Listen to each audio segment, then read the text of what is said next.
Good morning. Today we will be reading from Romans chapter 1, verses 18 to 32. So, here we are. Romans chapter 1, verses 18 to 32. For the wrath of God is revealed from heaven against all ungodliness and unrighteousness of men, who by their unrighteousness suppress the truth. For what can be known about God is plain to them, because God has shown it to them. For his invisible attributes, namely his eternal power and divine nature, have been clearly perceived ever since the creation of the world, and the things that have been made. So they are without excuse. For although they knew God, they did not honor him as God or give thanks to him, but they became futile in their thinking, and their foolish hearts were darkened. Claiming to be wise, they became fools and exchanged the glory of the immortal God for images resembling mortal man and birds and animals and creeping things. Therefore God gave them up in the lusts of their heart to impurity, to the dishonoring of their bodies among themselves, because they exchanged the truth about God for a lie, and worshipped and served the creature rather than the Creator, who is blessed forever. Amen. For this reason, God gave them up to dishonorable passions.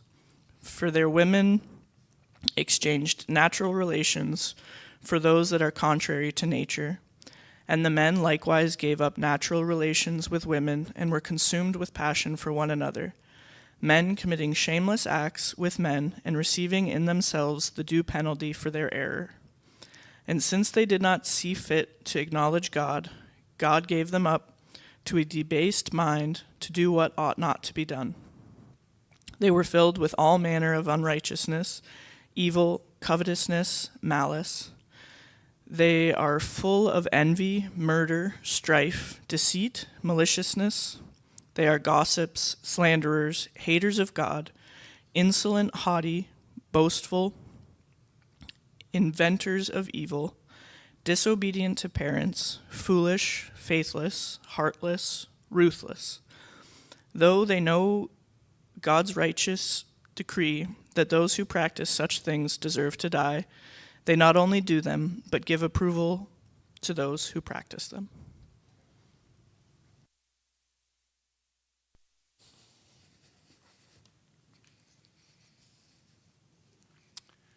We are in a series in what's called the book of Romans. This is a letter the Apostle Paul wrote to the church in Rome, and this letter has the most in-depth explanation of Christianity in the Bible.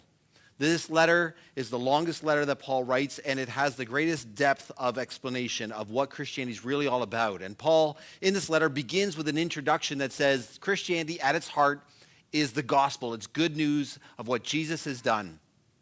And that good news of what Jesus has done is a good news that has an urgency to it, that has a power to it, that can save people, no matter who they are or where they come from. And after that introduction, in this section, Paul is now beginning to get into the depth of what we need Christianity for, why we need the gospel, why we need to be saved. Because in this passage and in the several passages that we're going to look at in the weeks to come, that follow, Paul is basically saying, this is what we are like apart from God's saving grace. Left to ourselves as human beings, he's saying, this is what we are like. This passage and the passages to come. And last week, as we looked at this very same passage, we noticed that the big thing Paul is saying is that by nature, we suppress the truth that God exists. And as we suppress the truth that God exists, we also then fail to worship him and fail to give him thanks. We don't recognize him, that we owe our very life and our vitality to him, that we don't realize that he sustains us moment by moment in our lives because he's the God who made us and the God who holds this world together. That even though the evidence is there, we suppress that truth and we basically say we don't need God. We don't worship him or give thanks to him. And what we deserve as a result of that is God's wrath, his judgment upon us, which is basically saying, if you don't want me, fine, then you will live without me now and into eternity, without any joy or peace or love, because those are only ultimately found in belonging to him. Now today, We continue in this passage because the Apostle Paul is not just explaining those things to us in this passage, but he's also saying there are consequences for suppressing the truth beyond what I just mentioned. There are consequences for how we live our lives right now. And these consequences are powerful and important consequences to understand because they're meant to be exposed in our lives, that Paul is basically saying to us, you need to see these consequences so that you can recognize the truth about what you're really like so that it actually drives you to Jesus. That it shows you your desperate need for Jesus, whoever you are, me included. And so what I want to do today is I want to look at the first of these three consequences, okay? The first of the three consequences. Today we're going to look at the first one, which is found in verses 21 and following, where it talks about the fact that we are people who end up becoming futile in their thinking, with foolish hearts that are darkened. We claim to be wise, and yet we become fools. That's the focus for today. What it means that we are futile in our thinking, that we are having hearts that are darkened, that we claim to be wise, but we become fools. In other words, our thinking is distorted. And so we're going to look at that. What is the futile thinking he's talking about? What does this becoming a fool mean? What is the evidence, number 2, of that happening in our lives? What does that look like? And then 3, how you actually go from being a fool to becoming wise. Okay, so what is this futile thinking, this becoming a fool? 2, what's the evidence of that in our lives? Let's look at some concrete things that the passage describes. And then 3, how do you actually go from being a fool to becoming wise? And through this, I hope and pray that as we see these tough and difficult truths, it'll actually drive us to see our desperate need for Jesus and his grace and his love in the gospel. So first, what is this futile thinking? Well, if you look at verses 21 and following with me, he says this. He says, "For although they knew God, they did not honor him as God or give thanks to him, but they became futile in their thinking, and their foolish hearts were darkened. Claiming to be wise, they became fools." Now, what Paul's describing here in basically 3 different ways, but he's getting at the same point when he says they're futile in their thinking, they are foolish, their foolish hearts are darkened, and they claim to be wise, became fools. He's basically saying when you reject God, when you decide that you don't need God, you're not going to worship him, you're not going to follow him, you're going to act as if you can manage on your own, that God doesn't exist, or that if he does, it doesn't matter that he exists. When you do that, your thinking will get messed up. Your thinking will get twisted. That's what futile means.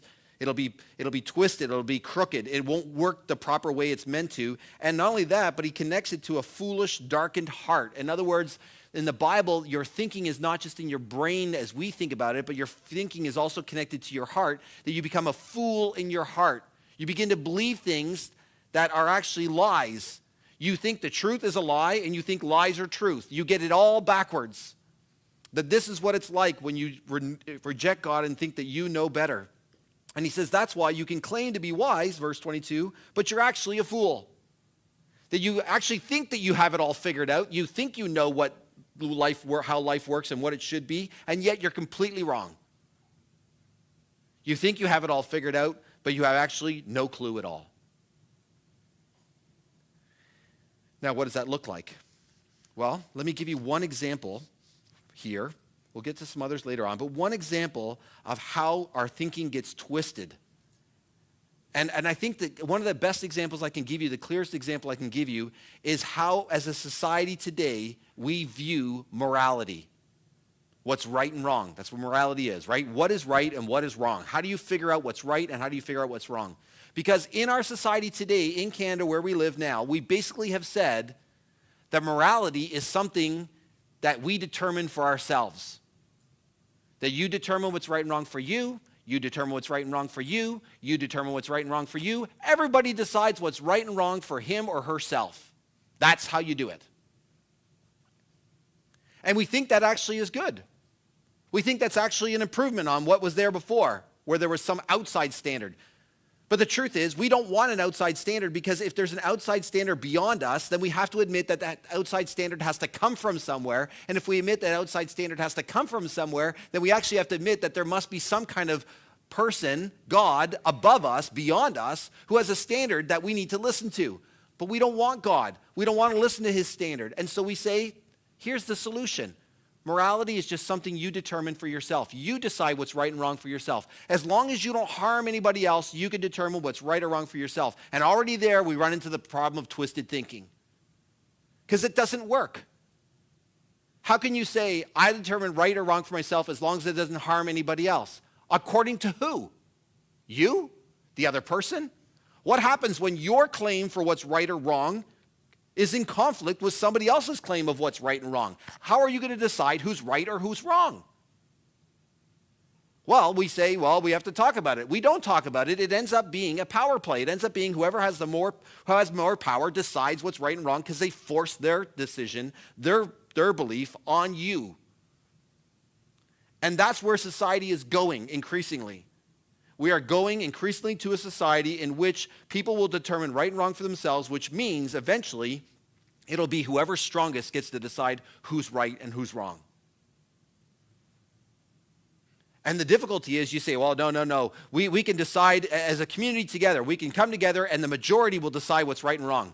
How's that worked in the past? Do you understand and have you read any history? Have you not seen the examples alone in the 20th century of societies where it seemed like the majority of people were on board with killing 6 million other people who weren't like them?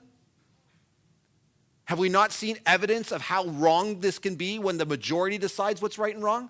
Because sometimes the majority is wrong, and we know that. So that can't work.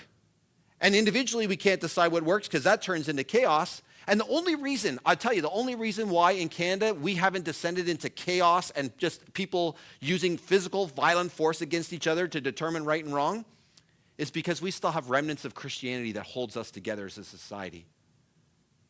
We've cut God out of our society, and yet we have the remnants of it still in us because we're made in God's image. We still have a conscience that he's given us, and there's still remnants enough there to hold that from happening. God is keeping that in one sense by his mercy at bay.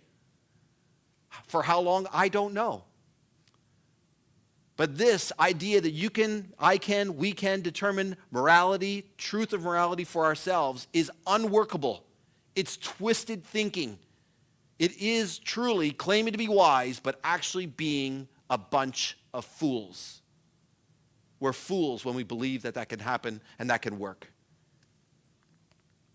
And so Paul is warning us that one of the consequences of rejecting God, of failing to see him as he is and who he is that we can get into places where we are actually futile in our thinking. We are darkened in the foolishness of our hearts, and we are blind to the truth that we are actually doing things that are completely foolish.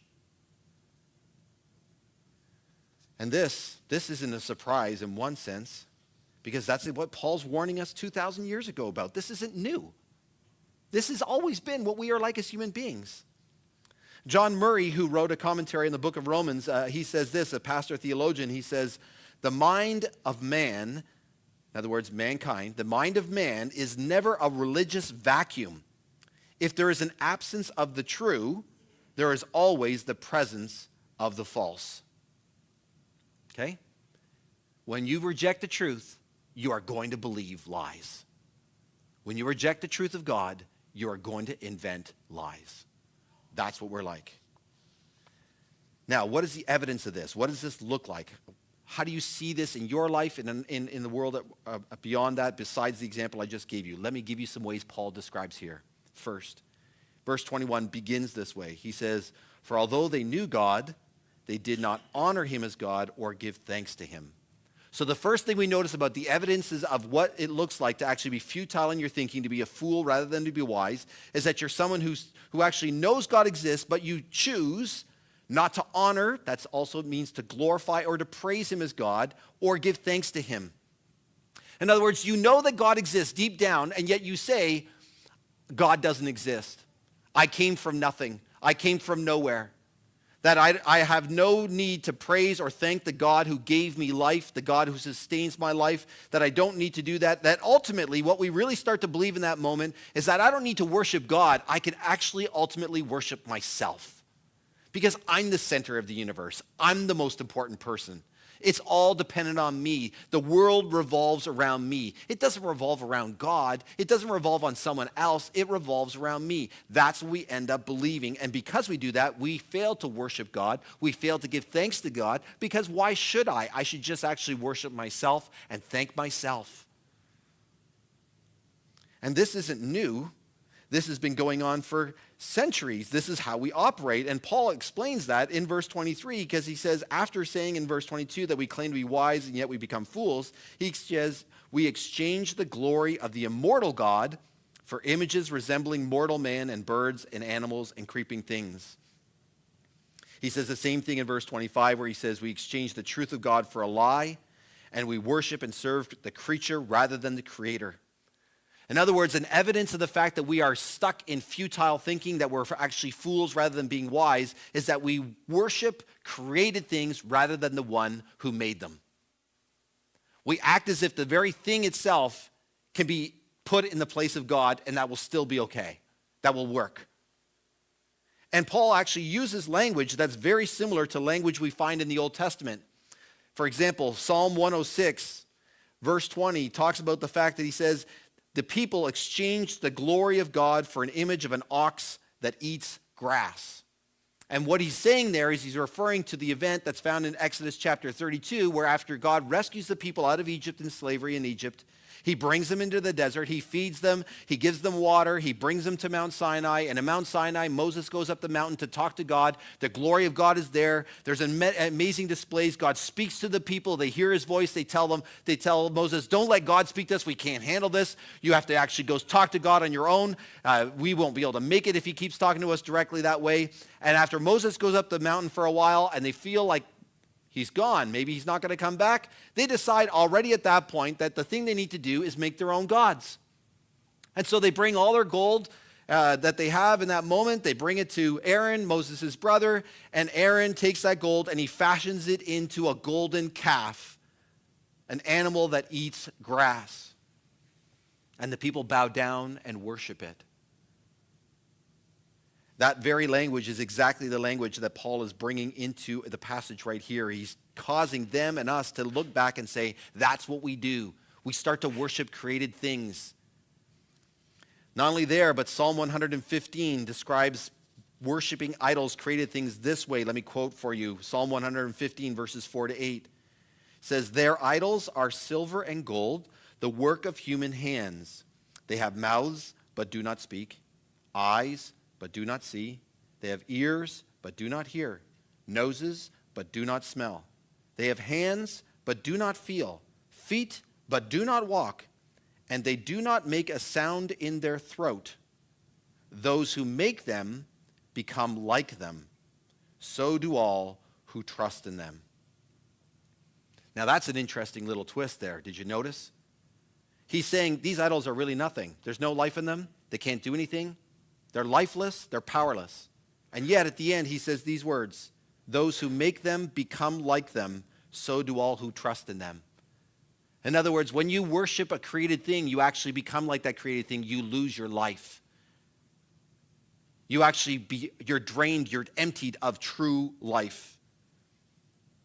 And we see this again in Isaiah chapter 44, because in Isaiah chapter 44, verses 9 to 20, you get this illustration of a man who takes a tree, he cuts down the tree, some of the wood that he cuts down from the tree, he uses to make a fire, and he can make the fire and do the things he needs to do, including cooking his food. And then he takes the other part of that tree, a part of it, and he fashions it into an idol, and then he falls down before that idol and he worships it. And at the end of that passage of verse 20, it says this, the person who does that, he feeds on ashes. A deluded heart has led him astray, and he cannot deliver himself or say, is there not a lie in my right hand? In other words, it's saying, after doing all this, this guy can't understand the true, simple, logical fact that the tree that he cut down, part of it is he's burning to make his food, and the other part he's worshiping. How could you do that? How could you worship a piece of wood? Now, I think it's very possible that as you hear those examples from the Bible, especially the Old Testament there, you are thinking to yourself, yeah, who would do such a thing? Who falls down before idols and blocks of wood or gold statues and worships them? Well, people still do that in all kinds of places in the world. They usually represent other things. But before we dismiss that too easily and say, well, we don't do that kind of stuff, it's amazing how God, in his grace and his mercy at times, shows people who don't even believe in him or claim they don't believe him, how actual devastating it is to worship created things rather than God. And one of my favorite ways to explain this is to quote from a person who claimed to be an atheist. I don't know what his end of his life was like. I have no claims that I have that knowledge. But this is what he said, David Foster Wallace, in a speech to Kenyon College in 2007. This is part of what he said. Here's something else that's weird but true. In the day-to-day trenches of adult life, there is actually no such thing as atheism. There is no such thing as not worshiping. Everybody worships. The only choice we get is what to worship. And the compelling reason for maybe choosing some sort of God or spiritual type thing to worship is that pretty much anything else you worship will eat you alive. Now, what does he mean that it'll eat you alive? A created thing will eat you alive? What does he mean? Well, he gives you examples so you don't miss it. If you worship money and things, then you will never have enough, never feel you have enough. It's the truth. Worship your body and sexual allure, and you will always feel ugly. And when time and age start showing, you will die a million deaths before they finally grieve you. Worship power. You will end up feeling weak and afraid. And you will need ever more power over others to numb you to your own fear. Worship your intellect, being seen as smart. You will end up feeling stupid, a fraud, always on the verge of being found out. And the so-called real world will not discourage you from operating on your default settings, because the so-called real world of men and money and power hums merrily along in a pool of fear and anger and frustration and craving and worship of self. That's idolatry. That's worshiping created things. They'll eat you alive. And ultimately, it's because you are worshiping yourself. And you're filled in the end, he says, with fear, with anger, with frustration, and craving that's never satisfied. What are the idols in your life? What are the things that you and I, what are we worshiping? Because whatever we're worshiping, if they're created things, they are evidence of the futile thinking, the foolishness of our hearts, the foolishness of our darkened hearts, where we claim to be wise, but actually in truth, we are fools. And that leads us to our final question then. Okay, where's the hope? How do you go from being a fool to becoming wise?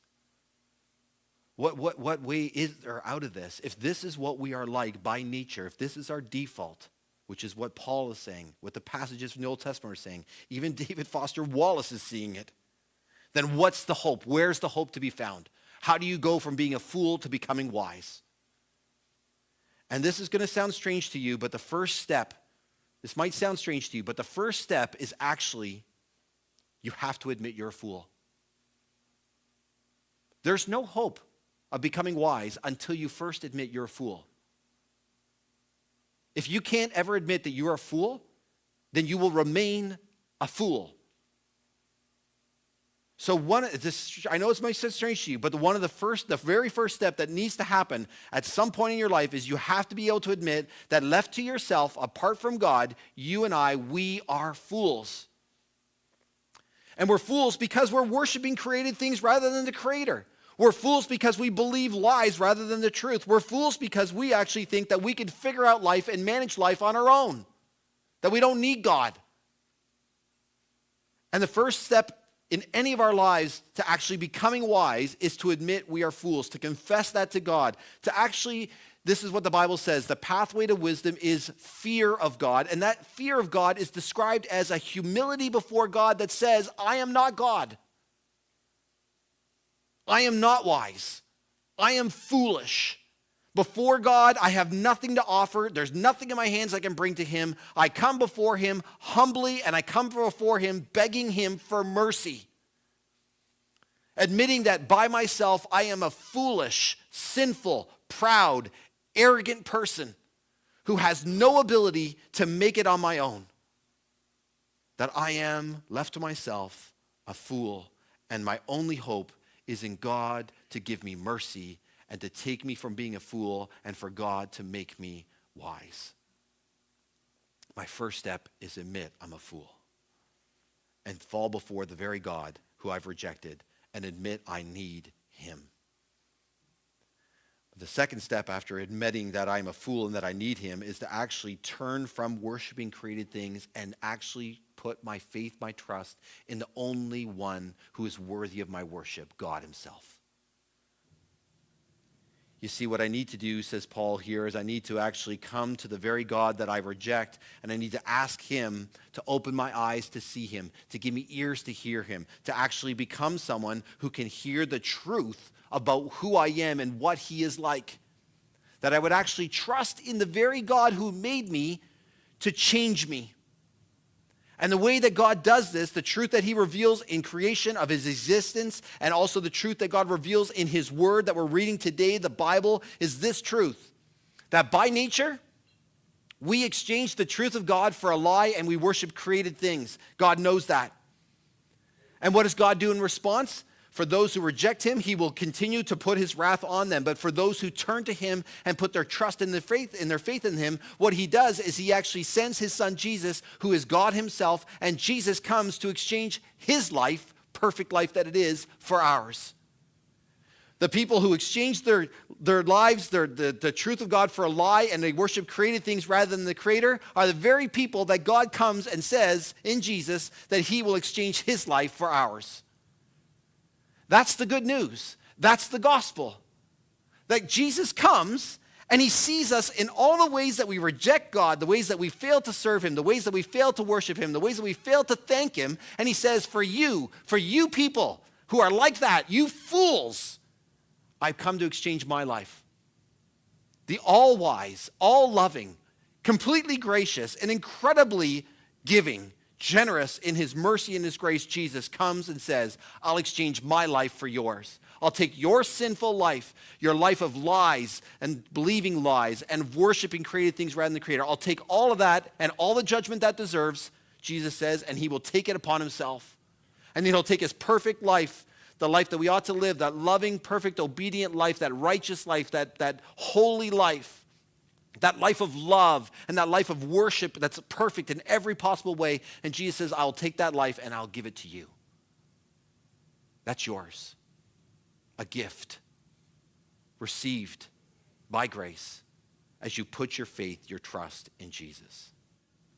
That the amazing good news is that Jesus exchanges his very life for people like you and me who have exchanged our worship of God for created things. That we exchange the truth of God for a lie, and then Jesus, the truth, comes and exchanges his truth, his amazing truth, the real truth, the only truth, for our lie, the lie of our lives, to save us, to rescue us, and then to transform us. Because as you begin to see who Jesus is and what he has done for you, you realize that he does more than just exchange his life for you, but he begins to exchange his life for you so that he gives you a new life, and he begins to transform your heart and your mind and all of who you are. So you actually become someone who turns from being a fool into wise, not because you and I did anything, but because God, by his power through Jesus and what he has done, by the power of his Spirit, transforms you, transforms me, and takes us from being fools and makes us into people who begin to be wise. And we do that as we fix our eyes on Jesus, as we see the wonder of his love and his grace, as we see what he has done. And let me see if I can illustrate that for you in a few examples that I hope will pull this together for you, and how actually putting your faith and trust in Jesus can take you from being a fool and to make you into someone wise. Let me give you 3 examples. 1, rather than believe the lie that you can get your security from your money, That you believe the lie that you can somehow, if you just have enough money, then you'll feel secure in life. That if you have enough money, then you can feel like you can weather any storm of life. The lie that if you just have enough money, then you'll be okay. It doesn't matter what happens, then you can feel secure and you can feel safe. If I just have enough money, then I'll be okay. Rather than believe that lie, which is a lie, you can see that Jesus is the one who comes to you and says that he will give you himself. And that when you have him, you have in him the security that nothing in this world can give you. That even all the money in the world cannot buy. That Jesus comes and gives you a security that's found this way. He says to you, I will take you and I will grab hold of you and I will take you to myself and I will love you more than anybody else has ever loved you. I will keep you secure in my loving hands so that nothing and no one and no circumstances of life can actually take you out of my hands. I can get you so secure that even when the hardest things of life come into your life, even when the most painful things come into your life, and they do, Jesus says they will, that even when the most troubling storms of life batter your soul and your heart and your mind and speak words that make you want to say, I am not safe, I am not safe, I am not safe, that Jesus says you are safe because he has a hold of you and promises that even the hardest things of life are only ever meant to drive you closer to him, to realize that you can depend on him, to realize that he will never, ever let you go. And that you're safe in his hands now in this life, and you are safe in his hands for eternity to come. That there's nothing that could separate you from his amazing, powerful love. That's security. That's true security. That's security that you can have whether you're rich or whether you're poor, whether you're healthy or whether you are sick. Whatever your circumstance of life, it doesn't matter. Because you can be safe and secure in his loving hands because he promises he will never, ever let you go. You see, when you believe the truth that Jesus is your ultimate security, then you can face life with a joy and with a generosity that makes other people wonder how you could do so. And the only answer that you ought to give in that moment is, I am so secure in the amazing love of Jesus, the one who promises to never let me go, that I can give away my earthly possessions. I can give away my money. I can give away my resources. I don't have to keep them because they're not my security. They're not where I find my safety. My safety, my security is in Jesus and in Jesus alone. So these things are just the things they are. They're not the things I worship. They're not where I find my true security in life. Example number 2. Sometimes for some of us, we really believe the lie that if we're just perfect enough, that being perfect, doing everything perfectly, that will give us a real sense that we have arrived, that I'm a somebody, that I'm worthy. Some of us are like this. We work and we work and we work. And we try to be perfect in our work. We try to be perfect in our school. We try to be perfect in our relationships. We try to be perfect in everything. And anytime we fail, we just cannot handle it. We are devastated when people point things out in our lives, when people critique us, when people criticize us, rightly or wrongly, especially even when it is rightly. We can't face it. We can't admit it. Because we're believing this lie that our worth, our value, people's value of us, or even God's value of us is based on how perfect we are. And so we have to live the perfect life. We have to live up the best we can. And that means we can't handle any correction. We can't handle any change. We can't face the imperfections of our life. We have to work. And what we have in our lives, very much so, and when we're perfectionistic like this, is we have a sense of anxiety and a constant fear because we know deep down we're really not perfect, but we're trying so hard to be. So hard. And it's exhausting. It's exhausting. Just sucks the life and the joy out of you. But you got to be perfect. I believe that lie. Well, Jesus comes to us and he says, you don't have to believe that lie. Because he comes to you and says, I will give you my perfect life. I live the very life you're trying so hard to live and you can't. And as soon as you finally admit that you can't and you turn and you trust in Jesus, he willingly gives you that perfect life. He credits that perfect life to you.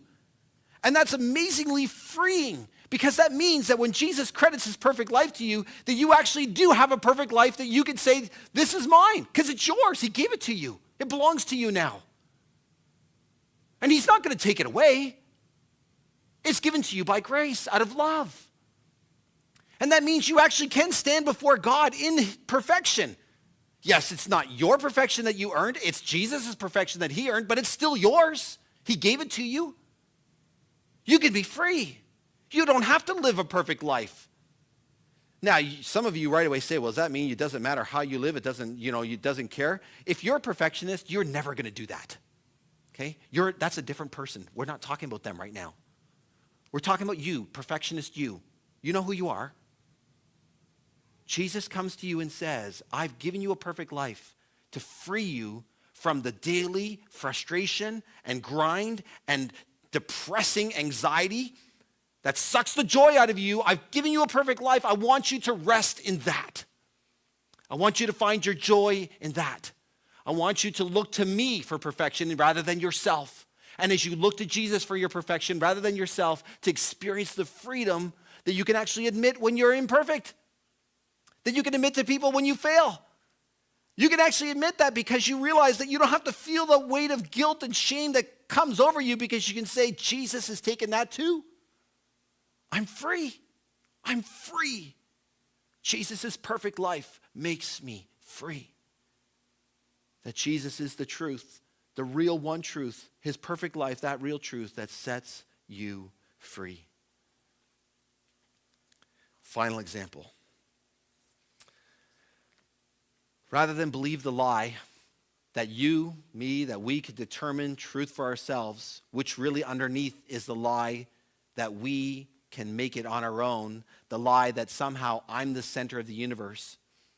Rather than believe that lie, which, by the way, is one of the most, I think we're starting to understand this more, but the evidence will become more and more clear to our society as the years go by. And here's the evidence. If you think right now that determining truth for yourself, determining right and wrong for yourself, that you think that you can be the center of the universe, if you think that that actually is a freeing thing for you, then you don't understand that that's exactly why we have the levels of depression, anxiety, and suicide skyrocketing right now in our society. Because if you determine truth for yourself, if you're the center of the world, if you determine right and wrong for yourself, then when anything happens that's good, sure, you can take some credit. But when it goes bad and it goes wrong, who's to blame? You. All the weight of the world is on you. You determine your identity. You determine yourself. You determine your truth. You determine you. It's all dependent on you. That is a crushing weight.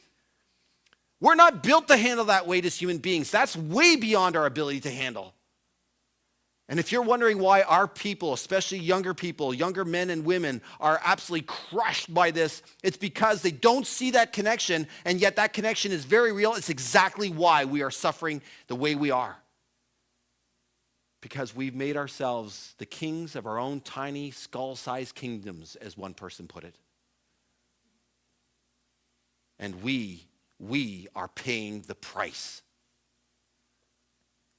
Futile thinking, dark and foolish hearts, leads to a crushing weight when we think we can determine truth, morality, identity, everything for ourselves. And Jesus comes and says, rather than believe that lie from the pit of hell itself, rather than believe that lie, Jesus comes to us and says, you don't have to determine truth. You don't have to determine right and wrong. You don't have to determine reality as it is. You have to turn and you put your faith and trust in the one who does determine all those things. And the fear in us is that we don't want to turn to him because we're afraid that when we turn to him, we'll realize that we have it all wrong, that we're believing lies, and that really all we deserve is condemnation. And yeah, that's true. But the truth is that God comes to people who deserve condemnation, people who deserve his wrath, people like you and like me, and he says, I'm going to give you grace instead. I'm going to take the very people who don't have the ability to determine right and wrong for themselves but think they do, the very people who think that they can determine morality for themselves, the people who think they can determine truth for themselves, and I'm actually going to rescue them. I'm going to show mercy and grace to them. Rather than give them what they deserve, I'm going to give them my mercy and my love.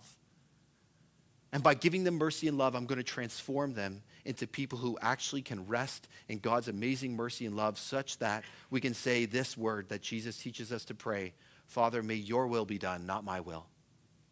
Your way, not my way. Your truth, not mine. That I'll submit myself to you.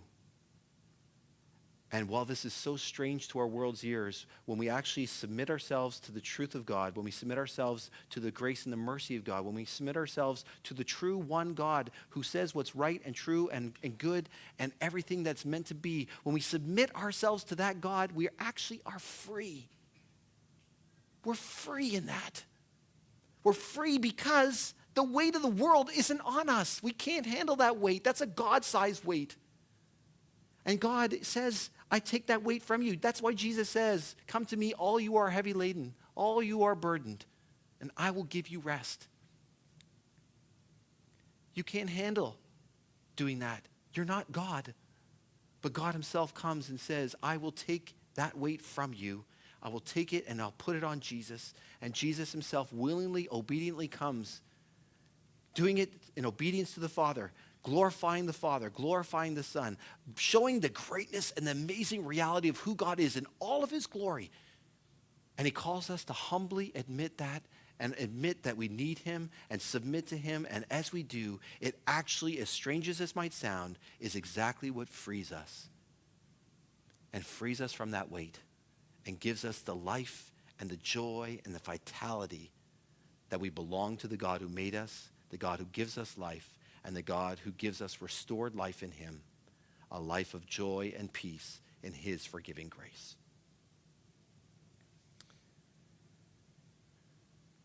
We have a choice. We can live our lives believing the lies, exchanging the truth of God for a lie, worshiping the creation rather than the creator, and suffering the devastating, debilitating, life-taking consequences of that. Or we can turn to the one God who can save us, trust in him, and find in him not only the forgiveness and the grace, but the joy and the life and the freedom of his amazing love in Jesus exchanging his life for ours. Let's pray. Father in heaven, help me, help us to believe this. For some of us, help us to believe it for the very first time.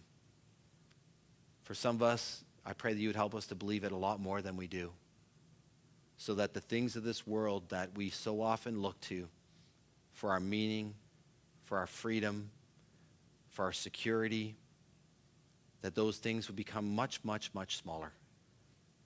And you would get much, much bigger. And we would be led to put our faith, our trust in you more and more and more. And as we do, to find a joy in you, a rest in you, a peace in you, a security in you that no one else and nothing else can give. And Father, I pray that that would lead to a transformation in us, to become people who worship you, who give thanks to you, who glorify and honor you, because you alone are worthy of our worship. In Jesus' name, amen.